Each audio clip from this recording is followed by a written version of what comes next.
Good morning. Good morning. Good morning. How's everyone doing this morning? Yeah. All right. Okay, so we've got a biggest Nanog ever. All right.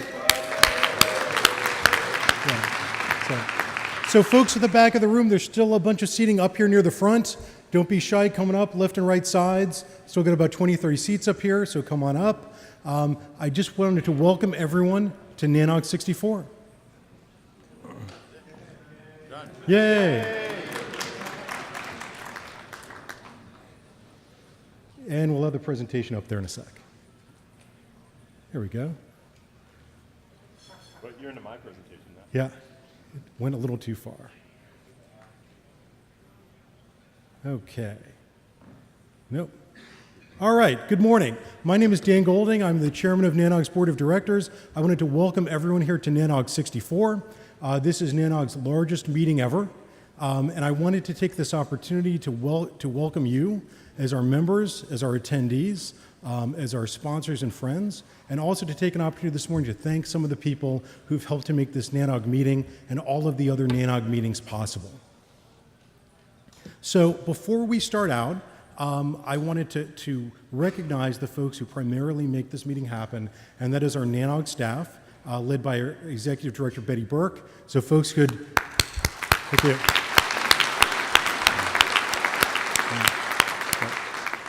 So some of the other folks who make this thing happen, and Nanog is a little bit different. Most of the conferences, most of the events you'll go to, they're thrown by vendors, they're done by media companies. Nanog is a very different kind of animal. Nanog is an organization run by volunteers and a very, very small professional staff. And those volunteers are composed of members of the community who are elected or who volunteer for various positions of responsibility. Those include membership on our board of directors, our program committee, our communications committee, and a variety of other tasks, including our technical committee. First, let me talk a little bit about the attendee demographic. What you'll notice here today is that the folks who attend a Nanog are a little bit different from the folks you see at most conferences, especially folks you see in a lot of conferences in the San Francisco Bay Area. We're not full of venture capitalists. We're not full of people pitching ideas. What we are full of, however, what we're full of are network engineers. So what we are and what we always have been is an operator's forum for professional network engineers, the folks who run the networks, the folks who run the broadband networks, the folks who run the content networks, content delivery networks, universities, nonprofits, government networks, you have it.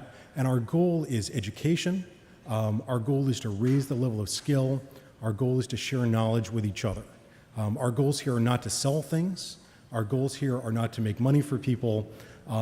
This is sort of an old-time event that's carried over from the first days of the internet, and it's successful, even more successful today. That doesn't mean Nanog isn't evolving. We're evolving quite a bit. We're constantly looking and searching to make Nanog more useful and more important for the folks who come and attend. And that's one reason I think you'll see that our program committee, who's put together an incredibly great program for us, is really focusing on a lot of the new technology and a lot of the new advancements that we're all having to learn to stay relevant in a rapidly changing network landscape. One other thing that's special about a Nanog conference is this has a peer-reviewed program. Now, one thing you're going to see this morning is a lot of sponsors, and we really appreciate our sponsors. Our sponsors are your employers, your vendors, the people all around us. But one difference between an ordinary conference and Nanog is that the sponsors don't control the program here. And I say this as someone who works for one of the sponsors. When you look at the program that's put together by the program committee, there's no pay for play here. There's no control.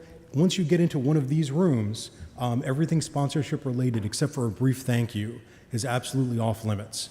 And I believe we're one of the very few conferences in the country and in the region, regardless of whether they say so or not, we're one of the very few that can make that claim, and it's absolutely 100% true. And I'd like to thank our program committee, who zealously guards their independence and who guards the integrity of Nanog meetings. Thank you.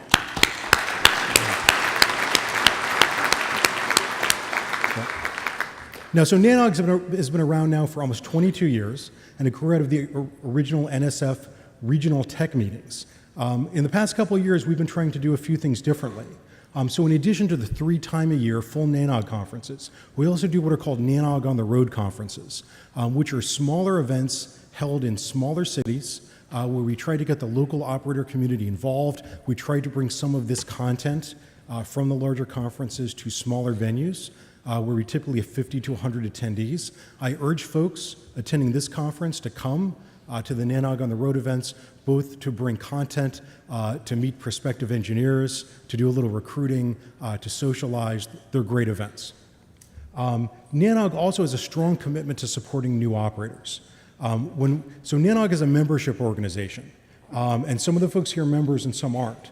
But the board of directors is accountable to the members. And when we listen to them, what they tell us their most significant concern is where do I find new network engineers? Where do I find, people who are at least as good as the people I have now, more of them, and folks who understand a lot of the new technologies coming down the line? So Nanog as an organization has a commitment to supporting new operators, both new network providers and also existing providers looking for new sources of staff. We have a couple of programs that support that. We've got the College Immersion program, and do we have any College Immersion program students in the room today? Raise your hands if you're a College Immersion program student. So we definitely have a couple of those folks in the room. And what we do is we work with professors in network engineering, undergraduate and graduate programs to bring groups of their students to Nanog conferences so that they can learn a little bit about carrier network engineering. And so they can sort of advance in their coursework and we get a chance to meet them. We also have a variety of fellowships, the Operator of Tomorrow Fellowship, the Abba Regis Fellowship, where we try to take folks who are promising future operators and fly them out to Nanog, all expenses paid, so that they can learn about what we're doing and have a chance to meet the folks here who are attendees. So the last thing I want to do is to reiterate again, we're vendor neutral. The program is off limits.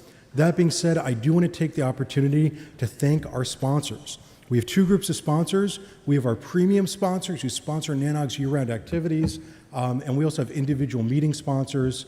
I'd like to thank all of them, and you'll see their logos on various boards around the event. So what should you expect here at Nanog 64? You've got a couple different things. You've got the general session content, and that's going to be in this room. It's what we call the plenary session, and it's content that's of interest to, we feel, all of the folks coming to Nanog. We also have tracks. Those tracks are in smaller rooms generally. They run against each other, and they are areas of interest to a subset of folks. Good examples are the peering track, the data center track, and a variety of other sort of special interest tracks. We encourage everyone to attend them, and if you find one you're not interested in, you're free to jump out and jump into another track. It's great content. We also have tutorials. Those are primarily tomorrow. This time there's some outstanding tutorials, things like Python for NetOps, DWDM troubleshooting. The tutorials have become one of the crown jewels of Nanog, to the point where the tutorial presentations are used as a standard part of NOC and network engineering training at many, many carriers. Strongly encourage people to attend the tutorials. The content is really great. We have lunches today and tomorrow. All of our food is up on Betty on the 32nd floor. So there is an elevator ride to get to the food. We apologize. The elevators usually work. Yeah, so the elevators usually work. They're great. They're very fast. They do run on Windows. Yes. So, sorry, Microsoft people. So we've got a social tonight. The social tonight is sponsored by our friends at Netflix. And then we have the beer and gear tomorrow night. And then we also have a Tuesday evening social as well. So here's some of our information. I think this is up to date, more or less. We have a lot of newcomers at this event. 374 folks, probably a little more by now, are new to Nanog, and we appreciate you coming. Thank you very much. Of the folks, of our 718 Nanog members, 223 of them are attending this event. Thank you, members. We look forward to seeing you in our members' breakfast tomorrow morning. And we thank you because those members are not only folks who pay money to be members, they're also the folks who make up our volunteer corps. They're the folks who are on our program committee, our communication committee.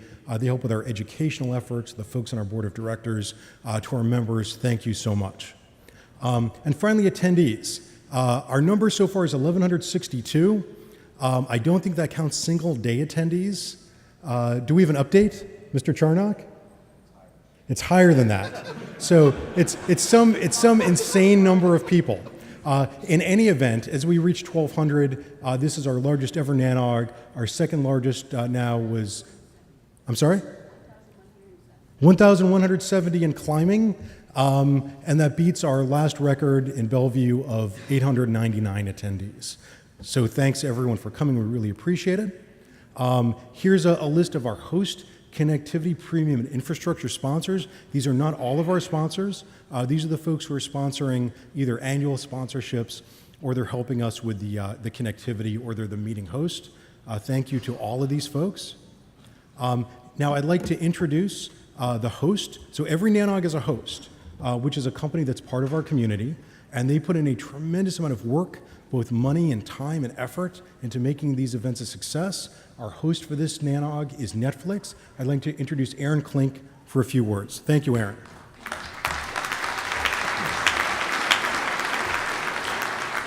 Thanks, Sam. I'm Aaron Klink, Senior Manager for Network Strategy at Netflix, and we are happy to again host here in San Francisco with this amazing turnout. In addition, our amazing weather, which we hope you all enjoyed this morning.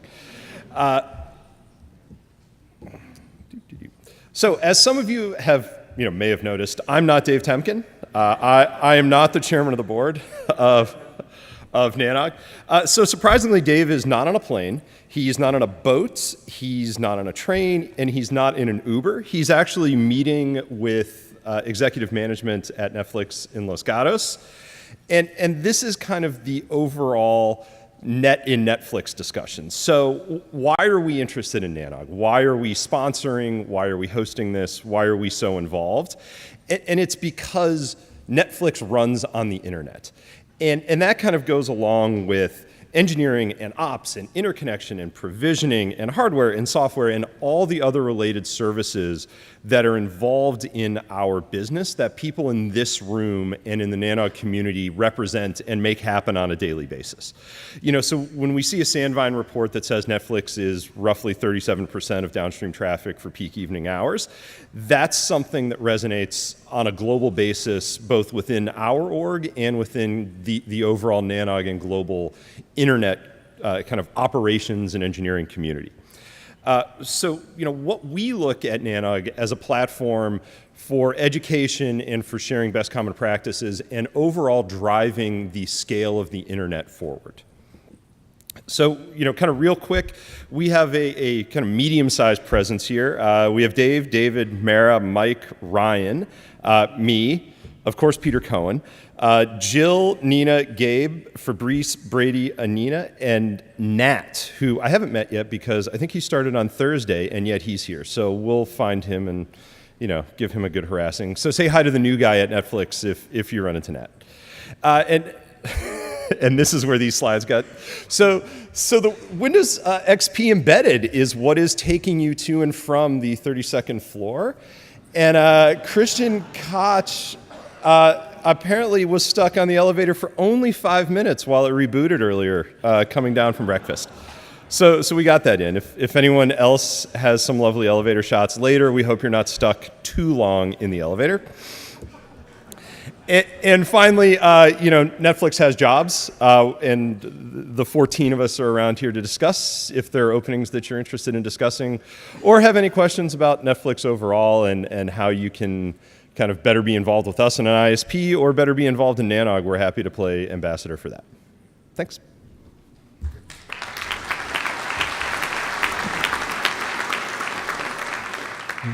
Thank you, Aaron. Next, I'd like to introduce Mike Vogel with Comcast. Comcast is one of our two connectivity sponsors for this event. As you've noticed, we have blinding fast internet, as we probably should in an internet engineering conference. So Mike, take it away. Thank you. And in fact, there's so many people here, we had to have two connectivity sponsors, so it's that big. In terms of what we do, a lot of people know what we do from an ISP perspective, but we do a lot of other things. What we did for the connectivity at this conference is we utilized our Comcast business group, which through the standard operating process, they provisioned fiber from the street into the facility, and we turned that up in generally less than a month. From the local network, it goes out to our main ASN 7922, where it reaches our global network. Some of the other things we do at Comcast that people may be aware of, may not be aware of before content ends up on the internet, it's generally produced via Comcast Wholesale, my business unit, or at one of our production units like Universal, Carnival Films, Focus Features, etc. Some of the things we've been doing recently in the news, we're rolling out 2 gig residential service to the home, starting in Atlanta, moving into the Bay Area and other metropolitan markets.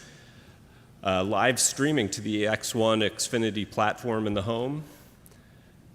Some things we're doing with the open source community with Apache Traffic Server and OpenStack.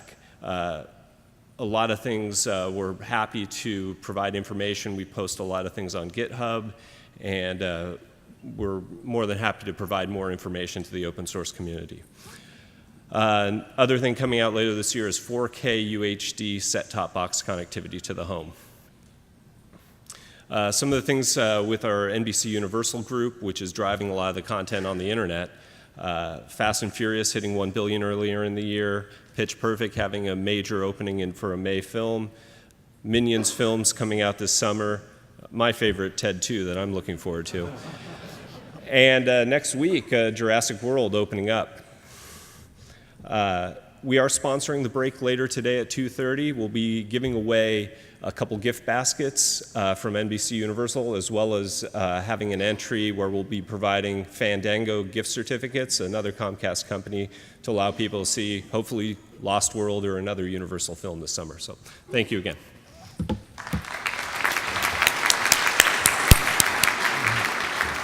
Okay. So this is our biggest conference ever. Accordingly, we have 2 connectivity sponsors. I'd like to introduce Mr. Jack Waters, Chief Technical Officer of Level 3. Jack?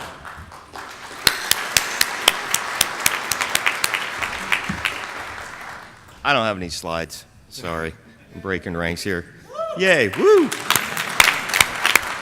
So, I have a confession to make. Dan mentioned the first Nanog was 23 years ago. My last Nanog was 23 years ago. And to be 100% clear, I've actually never been to a Nanog. My last meeting was a regional techs meeting in Boulder, Colorado, where I live today, where, for those that remember Mark Knopfer and Elise Garrick, I'm not sure any of them, that's where the name Nanog came from, that meeting. So it has a kind and dear part of my heart. I see 2 people in the room that were actually there that day. Sean Kennedy, way in the back there, from XO, and Bill Manning. So thanks for sticking it out, guys. You know, it's kind of funny, the things that we worried about back then were, I was trying to make notes, you know, gosh, you guys think about all these very complicated things now, and back then we were worried about the T3 NSFnet, CIDR, for those that remember classless routing, IBM RTs, remember IBM RTs, the routers, remember them? Yeah, those were awesome. Sorry, IBM. NSF Proposal 9352. Does anybody know what that is? That was the privatization of the NSFnet, which created all this great public networking stuff that we all are enjoying today. Those were awesome times. There were 30 people in the room, just to be clear back then. There are 1,200 people in the room were registered today. So it does still feel like the same spirit that I remember back many, many years ago, same interest and love of the internet. I think the bar bills might be bigger, right? That's what I've heard. There's a little drinking that still goes on here. Is that right? A little bit? Okay. And so Level 3, I think our company started about 18 years, right about 18 years ago.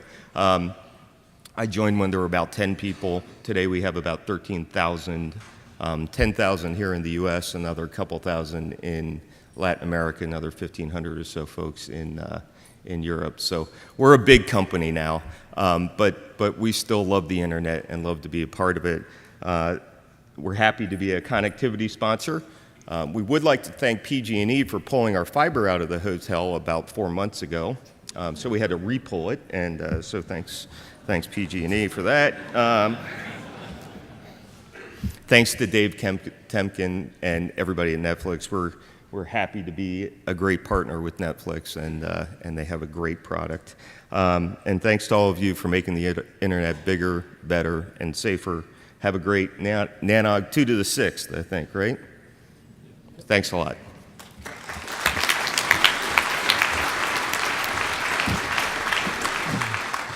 Okay, so as I said before, our incredible agenda is put together by the Nanog Program Committee, which is composed of Nanog members who are volunteers who devote a tremendous amount of time to this effort. The person who leads that is Tony Tauber, who's the chair of our Nanog Program Committee. Tony?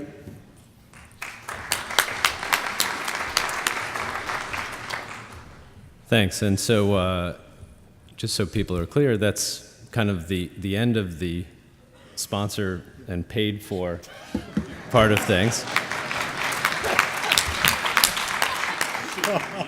No. That was clearly all promotional, and that's our appreciation of the money and effort that they've contributed to making the meeting possible.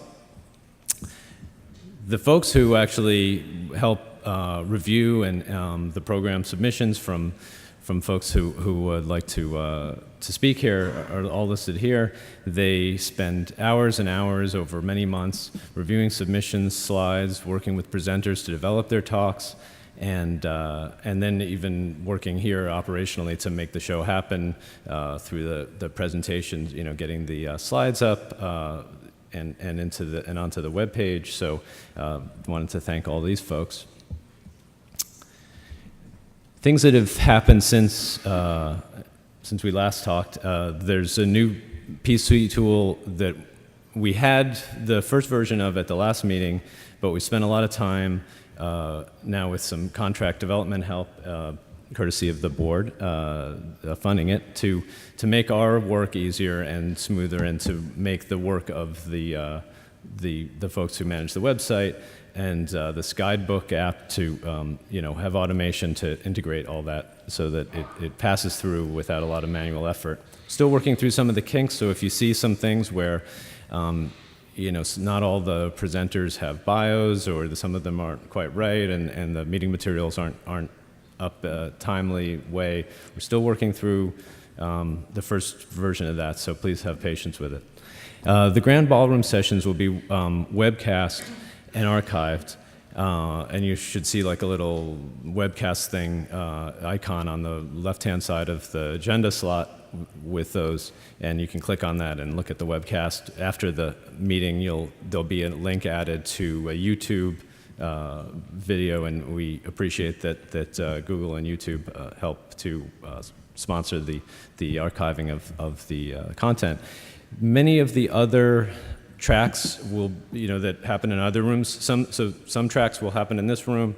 There's a couple of other rooms that also contain tracks. We're trying to get as much of it videotaped and archived as well, even if it's not webcast. Can't promise that we'll have it all, but that's the hope and the goal. So be on the lookout for that. There's just some other program notes. So there's a tutorial that's tomorrow. There's two different slots, basically. There's a 9:30 and an 11 o'clock slot with a break in between. One of the tutorials runs through both of them, which is the NetOps coding one. So you'll see, if you walk into the second part of that, you'll maybe get the feeling that it's already been going. So that's why that is. Not to say that you can't do that, but just a heads up that if you want to learn that part, try and get there for the early session too.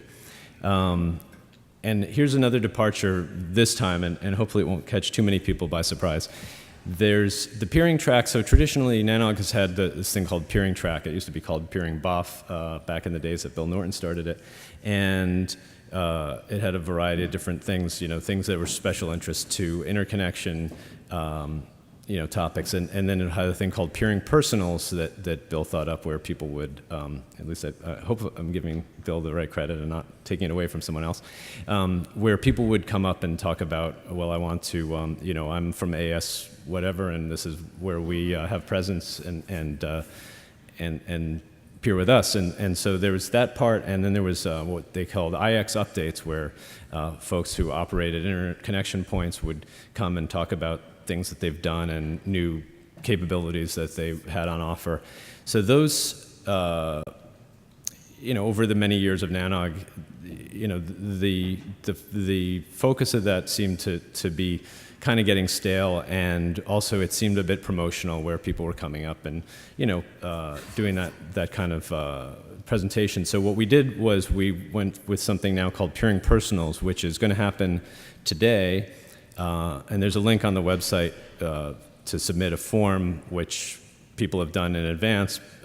We may be kind of full up at this point, but like I said, this is a new thing, so we're kind of getting used to it. And so the peering personals will happen at 5 p.m. today, after the general session, and then the first track block, and they'll be toward the end of the day, but before the Netflix social.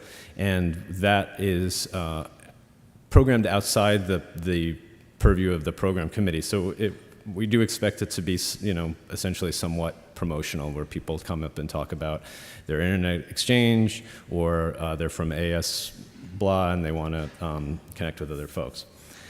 There'll be some refreshments there also, so we'd like you to come to that. There's also a peering track, which will have non-promotional content as the goal, and that'll be on Wednesday afternoon, in the earlier part of the afternoon, where it had been in the later part of the afternoon. So this is a little bit of a change, and I wanted to get people the heads up that we're splitting those things apart. So the peering track will be topics related to interconnection, but in a more traditional Nanog, non-promotional vein.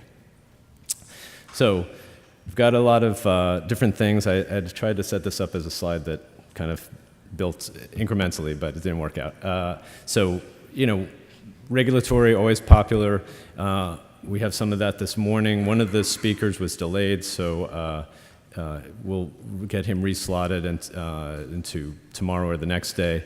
Automation, we've got several talks about automation, in addition to the coding tutorial that I talked about tomorrow. There's a few other things that's obviously a hot topic, IPv6 and its discontents. Whatever it's being rolled out, and some experience with that. New architectures and technologies, particularly on Wednesday, we have a number of talks that kind of clustered there. Measurement is always a big topic, so there's that. Security, there's a security track, but a lot of different talks about security. Three-letter word starts with S. No, it's not sex, it's SDN. Then a lot of other stuff, and obviously, hopefully, you've all had a chance to look at the agenda and see what's on there. Just some reminders. So we've got outside the general session breaks in the espresso bar. That's a sponsored thing.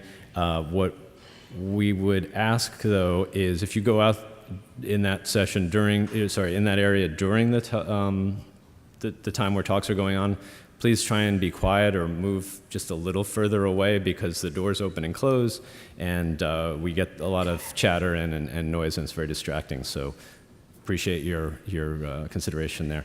Breakfast and lunch, as Dan also touched on, they're going to be, it was supposed to say not overflow, but they're on the 32nd floor. So that's the elevator that hopefully will not have any more outages, and will take you right to the cloud. So yeah, I can't believe no one got that before. No one. But I mean, I can't believe no one hit that one. Okay, so QA and microphone guidelines. So there's two microphones in each of the aisles, forward and back. And what we'd like to do is, toward the end of most of the presentations, we invite people to come and ask questions of the speaker and have a little back and forth. so queue up, and we'll try and distribute it fairly. Pick the people as they first arrive to the queues, and fit in as many as possible. I mean, we have a full agenda, so we need to keep things moving. So please don't feel slighted if we do get cut off. We'll hopefully give you some warning that that's going to happen. Introduce yourself with your name and affiliation. Please be respectful and courteous. I think that's normal. Stay and listen to the answer, and make eye contact with the person who you've asked a question of. That's kind of normal stuff, but maybe not everyone gets it. And please be brief and to the point, not go on a long rant and make a statement. Let's see, surveys. Okay, so the program committee and the other planning aspects of the meeting really can benefit from your feedback. So we have surveys, and we'd like you to take them. I think they're available not only on the website, but through the app, the guidebook app. And to help encourage your participation, we have some giveaways, which I think is a $500 Amazon gift card. And there's going to be 3 different giveaways, right, Patty? Okay. So that's pretty nice thing to, you can obviously spend it on almost anything there. Or you can get almost anything there. You can spend it on anything. But so we'll do one on Tuesday morning, fill out surveys on Monday after the content's done, and then on Tuesday morning we'll do a drawing. You have to be, I think, in the room to receive it. Okay. And Wednesday morning for the Tuesday surveys, and likewise last Wednesday afternoon for the at the end of the conference. So we encourage you to stick around and also fill out all those surveys.